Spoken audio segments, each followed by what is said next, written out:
Let me preface this video by saying that I spent like 10 minutes looking for a specific shirt to wear and I couldn't find it anywhere, and it's my favorite shirt. So now I'm wearing black because we're mourning the loss of that shirt. I would probably be wearing black anyway, but you know. We are on the floor again today because it's gloomy again today. I wish it was cold as well, but it's not that cold, it's just dark. Today I'm gonna do the Time and Place book tag, which was originally created by Jen Campbell over on Jen Campbell. I wasn't tagged, but I'm gonna do it anyway, because if you're waiting around for someone to tag you, or like allow you to do something, you're gonna wait for the rest of your freaking life. You're basically just supposed to show 10 books that you associate with a certain time or place, or both, quite like, you know, heavily. And I have 10 books here to show you. Let's just get into it because I don't know how much storage I have. So the first book I have is the first book I actually thought of when I saw this tag, and that is On the Road by Jack Kerouac. Look how nice my copy is. I love it. I read this book back in 2014, the summer after I graduated high school. We were in Rhodes with my family, the Greek island, and I remember, you know, I was kind of a mess at that point in my life. Just like 2 months later I would drop out of the uni course I was taking. I was just not really in a good place. But I remember really connecting to this book when I read it. It's basically about the main character meeting a guy named Dean Moriarty, and you know, they go on a bunch of road trips, and this Dean guy is really affecting the main character. It's definitely based on Jack Kerouac's real life, meeting Neil Cassidy and whatnot. This was my introduction to the Beat Generation and to Jack Kerouac. I've read quite a few of his books since then. I just really associate this book with being in Greece at that point and just, you know, constantly reading it. I did try to read it during the spring before we went to Greece, but I had like quite some trouble reading it because I feel like Kerouac, it takes you a while to get into his stuff, and what I needed was to be, you know, on an island with nothing else to do, essentially. However, I do also associate this book with Italy, and I've never been to Italy. It's kind of weird. I did mention in a previous video that I had this weird obsession with Italy, and it actually started that summer when I was reading this book. I don't know what it was. I think someone on my Instagram feed was in Italy, so I continuously saw pictures of Italy and I was like, oh, cool, I want to go now. And I don't know, like, he doesn't go to Italy in this book, but it was just something like about the traveling aspect of this, me being in Greece, which, you know, is kind of similar to Italy, and just whenever I think of Italy, I think of this book, and vice versa. It's also really funny because I think towards the end of the book they do say, oh, let's go to Italy. I was like, I'm psychic. Next up I have a book that I actually read more recently, and that is Karismasamhället by Elis Burau. It's a Swedish book, as you can maybe tell. I read this in January or February. I do not remember.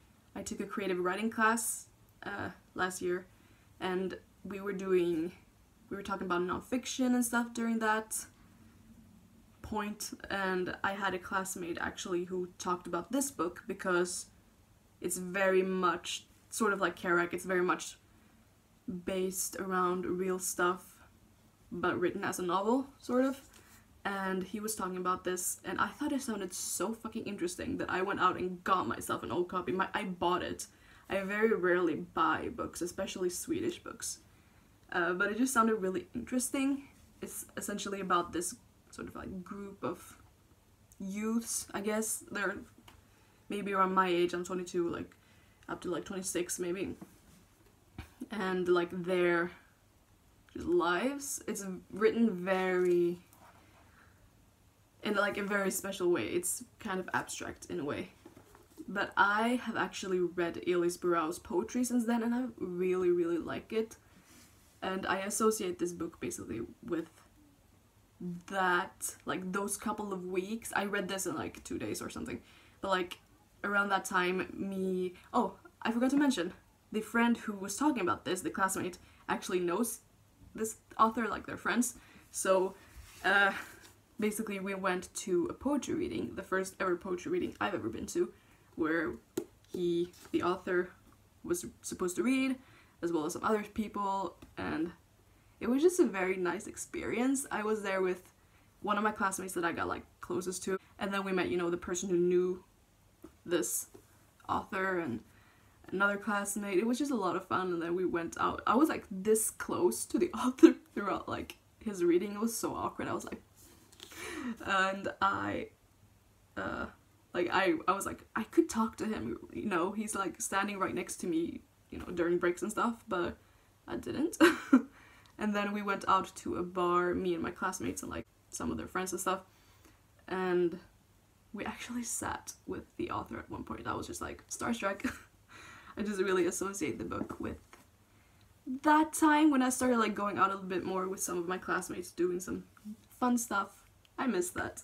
That was a good few weeks. Next up, I have The Catcher in the Rye by J.D. Salinger. Yes, you see correctly. A bunch of tabs. I associate this book with two different times in my life because I've read it twice. The first time was, I believe, 2015, the beginning of 2015, after I had, you know, dropped out of uni. I had like a year where I just didn't know what the fuck I was doing. And I remember just reading this and really, really enjoying it. So I do think about that time when I think about it, but I also associate it with the end of 2016 because I wrote about this book for my thesis, which is not like the big ass thesis that apparently people associate that word with, but it's a C-uppsats. I don't really know what that is, but it's a longer essay, sort of, to get your BA, essentially. I wrote about this book, and I'm not gonna read this book in a while because of that. I just really associate it with the anxiety now. So that's fun. Don't write about your favorite books, kids. Next up, I have The Great Gatsby by F. Scott Fitzgerald. I have quite a funny story to tell about this book. Well, it's funny to me. When I started my last year of high school, I took an advanced English class, and I was really excited about it because I felt like finally I could actually be challenged and stuff. And like my first few days of high school, of my senior year of high school, I went and got this book from the library because I think I had just seen the movie or something. I was just really interested in reading the book. And I remember like one of our first classes for that English class, our teacher told us that we were supposed to read just a classic, like whichever we wanted that was like a Western classic, so no like Russian classics. I was like, I'm gonna read The Great Gatsby. I just really associate this book with sitting on the train going to and from school and like reading it, because that's when I did most of my reading in high school, because I hate riding the train so much. And I wrote my first English essay of that year about this book, and I just, you know, whenever I think about it, I just think about my English class, which it was a good class. I quite liked that class. It was challenging. I got an A, so I was happy. Next up, we have The Death Cure by James Dashner, which is the last, no, not the last, the third book in the Maze Runner series. To be fair, I associate the whole series with the autumn of 2014 because, like I said, I dropped out of my uni course at that time, so I was working during the weekends, but I wasn't really doing anything during the weeks, except, you know, I started reading a lot, and this was one of the books I was, you know, reading. But I don't actually associate it with that only because I finished this book when I was in Germany, actually. I have a best friend who lives in Germany now, and she came to visit me, and then I went like and visited her, sort of, and spent a week in Germany with her. And I just remember finishing this book during one of her like practices. She was playing handball, I think it's called. And I was with her just like watching them practice, and I remember finishing this book there. So I just sort of associate this book with being there and not caring about sports. When we're on the topic of, you know, 2014, I also associated Divergent by Veronica Roth with, you know, that time, because I was, you know, reading the entirety of the series and then the Maze Runner series sort of like back to back during that autumn. So I just really associated with being at home, not knowing what the fuck I'm doing, and just lying in bed and reading. Like, It's not really deeper than that. Another book I associate with high school is The Stranger by Albert Camus. I have a fucking sticker in the way of the name, but it's in Swedish. It's called Franén. It's about a man who murders another man because the sun was in his eyes. I read this for my philosophy class. I had like one philosophy class in high school during my second year, during the second semester. It was just one semester, and we had to read something. Like, they gave us a list, and they were like, pick something and make like a presentation on it. So me and my friend picked this book, and I actually really, really liked it when I read it. And I've been like wanting to purchase my own copy since then, but I've been like on the lookout to find it in English because I wanted to read it in English. But then I was like, I read it in Swedish and I liked it in Swedish. Why? I can just buy myself a Swedish copy. I bought it during the book sale when I was working, and it was just staring me in the face for like 4 days. I was like, I'm gonna buy you. So I did, finally. I have yet to reread it, but I just really associated with that class and just working with my friend on the presentation. And, you know, my teacher really liked me because I'm Greek and, you know, philosophy, a lot of Greek terms, and I don't know, he just really liked me for some reason, and I just remember quite enjoying that class. Actually, it's the only philosophy class I've ever taken, but I have considered maybe taking philosophy in uni. Probably won't now, it's kind of too late, but I just associate it with that class. That time. Whoops, I dropped it. But yeah. Next up we have The Raven Boys by Maggie Stiefvater. I associate this with my first year of uni, when I like started again in 2015. I was in a bookstore with that same friend I had the presentation of The Stranger with, actually. And this was like a book that I was like really, really interested in. And I had been like telling myself, this is gonna be the only book that you can buy, because I was going on a like book buying ban. And I was like, this is the only book that, if you don't find it now, this is the only book that you can break your ban to purchase if you find it some other time, you know. But I think I found it, and I mean, I don't actually remember, but I know I bought it at one point eventually, and then I had it like sitting in my room all autumn and like winter, or most of winter, and I didn't like read it until January 2016, I think. And then I just, you know, slowly just read the series waiting for the last book, and I just really associated with winter and, you know, trying not to buy too many books and being in my first year of uni, even though I didn't read it until the second term. And then like just the series also reminds me of summer, which is strange because I just said this one reminds me of winter, but you know, I read this one in winter. But then the rest of the series I associate with, you know, writing B-uppsats. It's sort of an essay too, like a little bit bigger essay. I remember, you know, sitting outside. It was May. We had a beautiful May that year. And I remember sitting outside writing my, you know, essay, waiting for the fourth book to come out. And I just associate these books with good times, honestly. Next up I have Boy Meets Boy by David Levithan. I associate this book again with high school because I read it over and over in my second year of high school. And I also associate this with Germany, again, because the first time I went to Germany was in... What year did I turn 18? 2013? I think 2013. And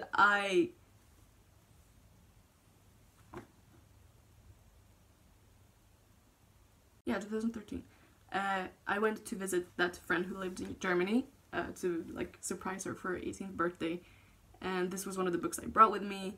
And I remember sitting in her class and they were taking a test and I was just sitting there reading this book because I had obviously nothing else to do for 3 hours because I went with her to school. I just really vividly remember sitting there like rereading this book for the 100th time, just in a random German class. I think it was German history or something, like history class. And you know, being scared of making noise. And my friend is just next to me, like, writing this fucking test, like, for like 3 hours, and I was just like, this book is cute. This is sort of just like about two boys meeting, like, and things happening. There's just not really another way to explain it. And the last one I have is probably one that is to be expected. Harry Potter and the Philosopher's Stone. This is the Swedish copy because I read them in Swedish first. I love that it has a sticker on still after all these years. I remember being 12, which was, you know, 10 years ago. I think like this autumn it's been 11 years since I first read the Harry Potter books and started getting into reading, because Harry Potter was what got me into reading. And I just remember really vividly being in my room, the same room I'm in right now, and sitting on my couch and just reading the books. I did not actually start with the first book. I should have maybe brought the 6th one, because that's the one I started with, because at that point 5 movies had come out, and I was like, I don't need to read the first 5 books because I've seen the movies, so I'm gonna read the 6th one. So I did. Read the 7th, restarted the series like from start, and blah blah. Read it like 100 times since. Wow, it's shining. And I just really associate Harry Potter with being 12 and, you know, just like starting to find my own hobbies and stuff. I also associate it with being 13 and being miserable, but that's another story. I just wanted to end with Harry Potter because it's obviously one of the books that mean the most to me. This has been the Time and Place book tag. I know like none of these books have like super vivid associations of like super special places, but I spend most of my time reading books in my room or like living room or something. So these were the ones that I associated specifically with other places. Mostly. But yeah, I am gonna link Jen's original video down below, as well as some of my social medias, in case anyone cares. And I have not introduced myself. I'm Nat, Natasa. Hello. I think, as you like, I'm pre-filming this, and I'm thinking about possibly trying to post videos every Wednesday. We'll see. That's gonna be like my goal. I'm gonna try to pre-film some stuff now and sort of like schedule them, and then we'll see if I keep that up. If I don't, that's fine. This is just a hobby, one that I will only continue if I enjoy. So I'm gonna go. My foot is falling asleep. It's uncomfortable. So I'm gonna go and mourn the shirts I can't find. So see y'all next time. Bye bye.